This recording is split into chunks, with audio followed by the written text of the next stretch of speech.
Hey, welcome back to Solar Farmer. Today we're going to discover the MPP Solar PIP 5048GK. Enjoy the show.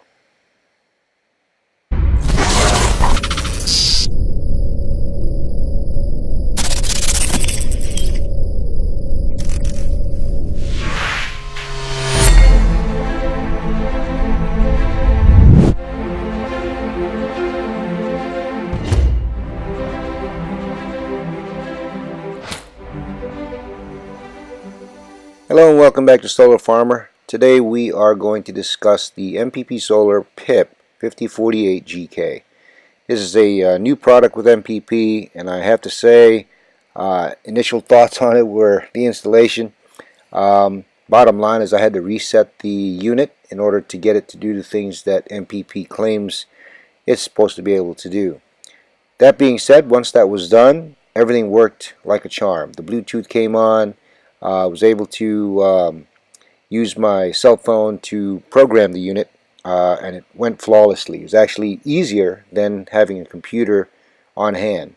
Now, if you watch it throughout the video, you'll see that app, which is the watch power on Android, and the watch power on my computer. You'll see them side by side so you can see what's going on between the two pieces of software. In any case, watch to the very end of the video, only because there are things in here that this unit actually performs quite well. There are a lot of new features with the unit that other MPP products did not have, but I have to say right off the bat, this unit is impressive. Again, you'll see the things that I had issues with. In the end, I'll have a conclusion with regards to the unit itself, but from the initial installation, I have to say it's worth the watch. Okay. Thank you, and like and subscribe. Put together. Time to turn it on.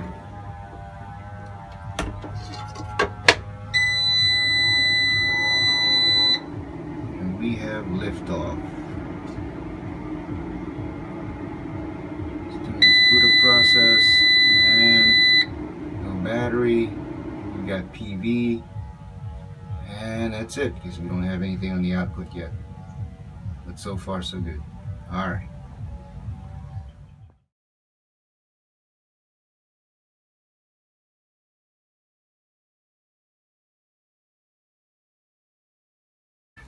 Okay, I got it hooked up.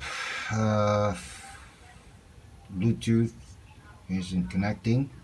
And you can see here there's no battery, but there's nothing coming off the solar. However, it's reading 116 volts. It's just not putting out any amperage and wattage.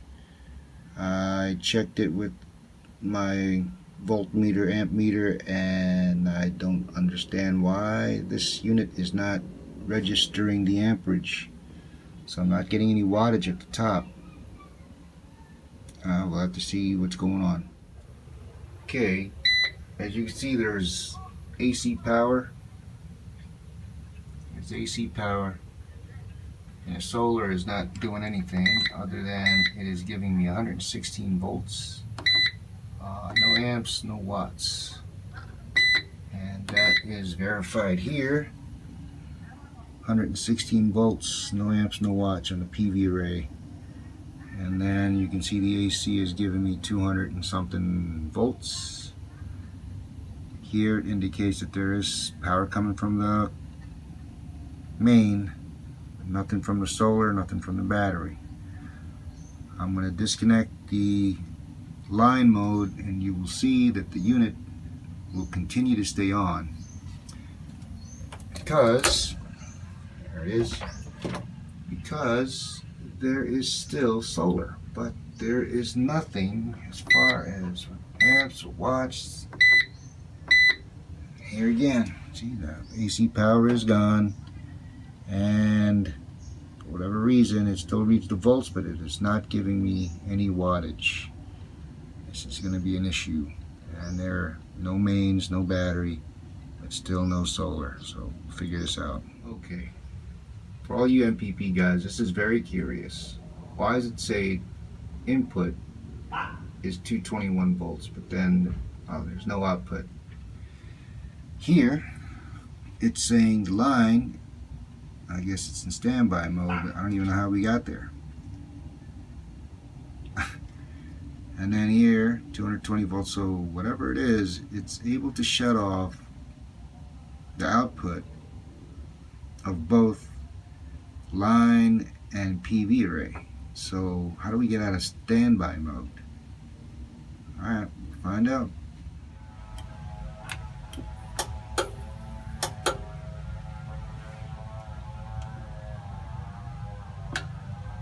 Okay, I am on AC, but it is still in standby mode, telling me that there's 15 is actually telling me there's not enough sun, but there's 240 volts. And it's still in standby mode. Now there you can see the power, the line is on, it's still staying in standby mode. I'm not sure what's going on here. Okay, I set everything to default. It's still in bypass mode, but at least the solar is on. And it looks like I'm only producing 500 watts of solar. It's kind of cloudy outside, so actually it's a lot of clouds outside. I finally got it to go. I restored everything. No battery. But I can turn this light on. Okay, this is battery. It's connected to the battery. But anyway, this one here is actually not connected to the battery. As you can see, the battery is not. It's blinking. And then the load, I'm going to go through this.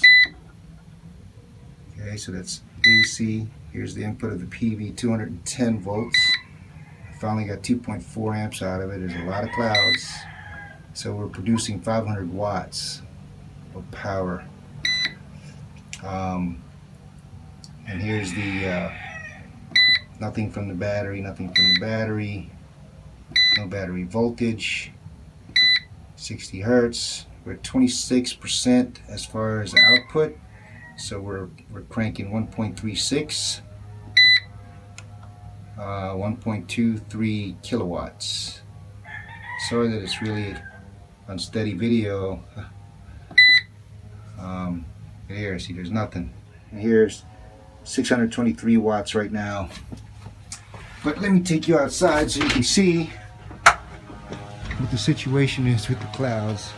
I don't know if you can see that.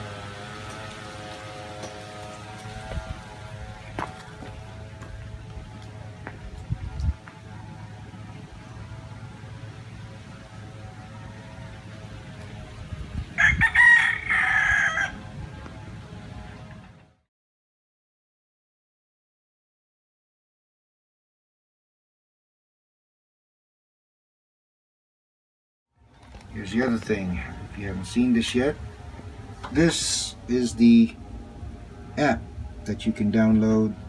I'll have a better view of what this does, but it gives you basic information right away. Obviously there's no voltage from the AC, no frequency from the AC, the battery voltage is actually just being read from the panel itself. Battery capacity is 0 because there is nothing. Battery discharge 0 again. Output voltage 231, 60 hertz at 301 VA. 48 watts of active power. So the PV input is 8 watts. So the input voltage is 253, and you can see here the amperage is low. Input voltage for the PV is 252. We're at 14 watts, no battery, no AC, and it is working. So if I turn on the drill again,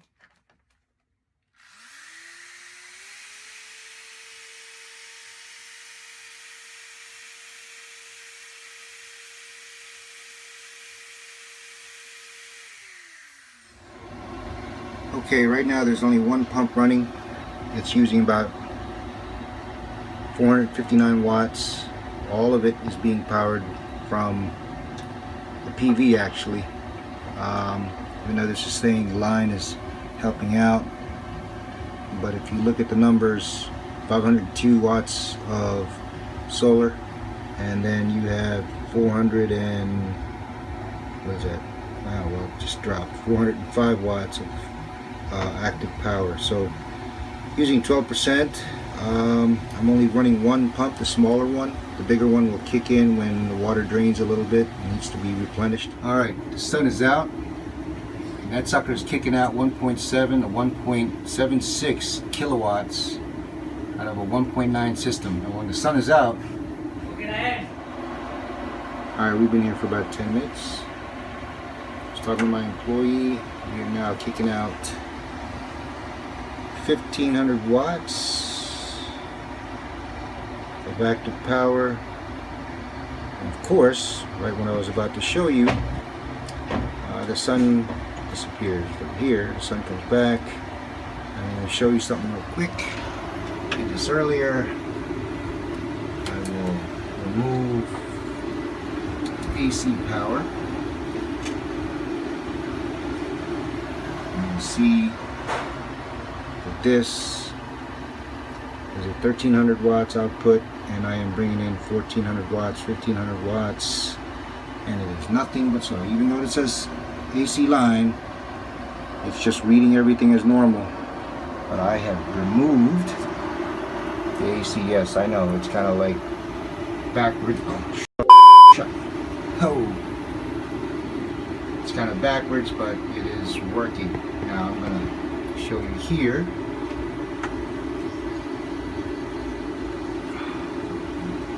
.42 kilowatts, no battery,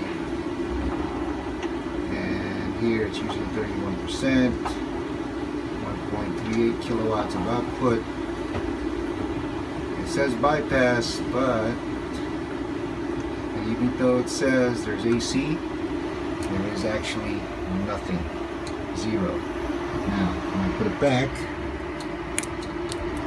there it is.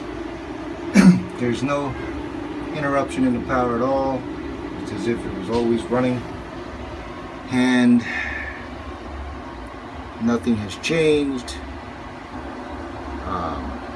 So in reality, everything that you saw just now was all solar.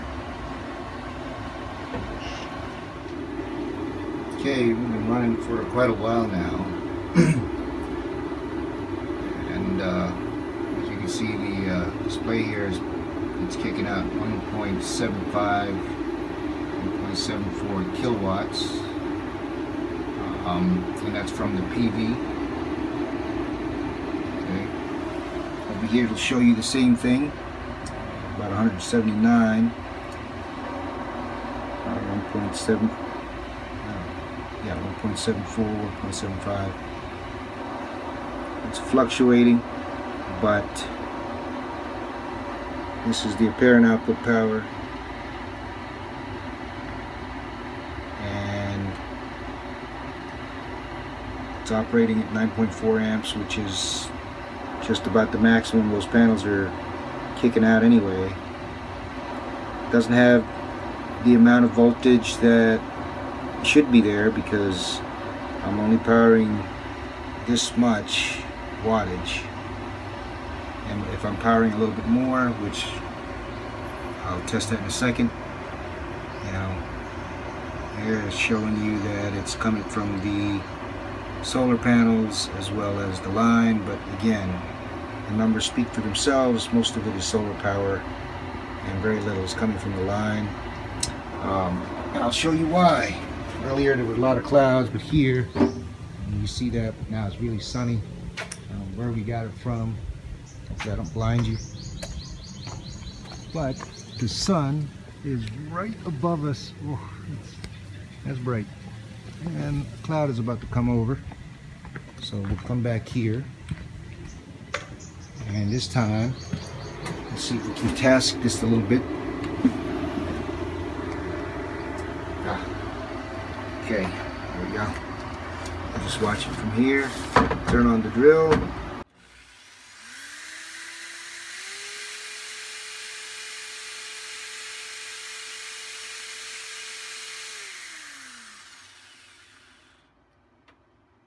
output drops.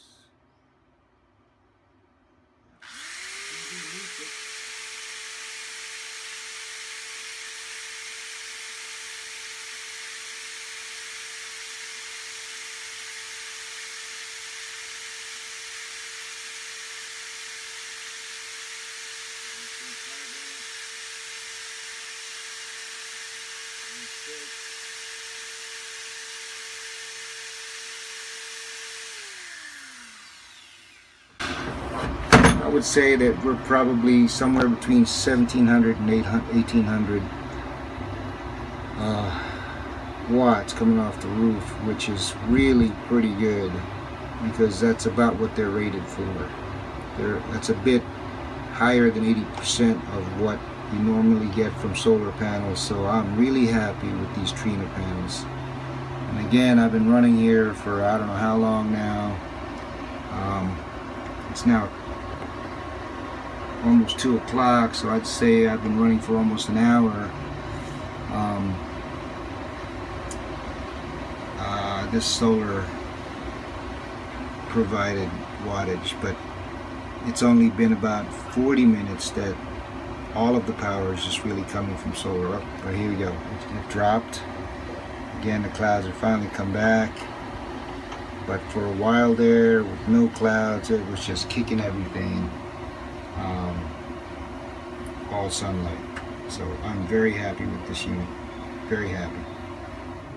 Probably the most welcome feature of this unit is the fact that it will tell you what your output was and how much you actually produced. So as you can see here, I mean, I'm pretty daggone close. I mean, I reset everything, so it's only been about an hour. But that gives you an idea on a cloudy day what this thing is doing. I gotta say I'm impressed. There's no battery, and you see there's no battery. The bypass, yeah, it says it's there, but numbers don't lie. I'm using about 1 kilowatt in an hour, or close to an hour, about 45 minutes. And yeah, the reading is telling me basically that, yeah, see right there, 1 kilowatt. This is for the entire, what, I can't tell, this is the month, I think, and then this is the year, so, and this is for the lifetime. But for today, after I reset it, that's where we're at. So we'll find out tomorrow. I mean, tonight the pumps are going to come on with no batteries. It's going to just use nothing but power from the grid. But I gotta say, during the daytime, I am impressed. Trina panels on this MPP Solar is something else. And I haven't even started paralleling these kind of things yet. Well, there you have my installation of the MPP SOLAR 5048GK.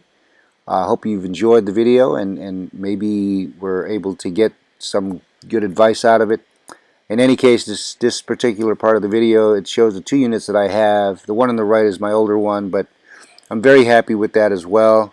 However, that being said, I got to say that this new unit just leaves it behind. It does everything it's supposed to do. It gives you a whole plethora of other features that you would otherwise have to add, like I did with the one on the right, my older unit. But it just works, and that's the bottom line. You just want something to work. It's a bit smaller box and just a tad bit more expensive. We're talking like maybe $100, but for what you get, this unit rivals any brand out there, whether it's SMA, Solar Edge, ABB, you name it, Emion. I believe that this particular inverter, if it keeps going, this particular company, if it keeps going the way it is, will be in the forefront of solar hybrid inverters, because their technology just works. For those that are naysayers that have had bad experiences, you know, maybe 5 years ago they weren't the greatest in the world, but right now I gotta say, even with the rebranded one that I have had no problems with it. And this particular one, yeah, it was a little bit glitchy in the beginning because I had to reset everything. I'm not sure why it came out of the box that way. But I gotta say, after everything was reset, it turned back on. Everything came on the way it's supposed to work, and it hasn't had a problem since. It's only been on for about 2 weeks, so keep in touch with my videos to see what happens. But overall, my experience with this particular inverter after the installation has been nothing but good. It does everything it says it's gonna do. So with that, like and subscribe, and hope to see you again soon. Have a good day.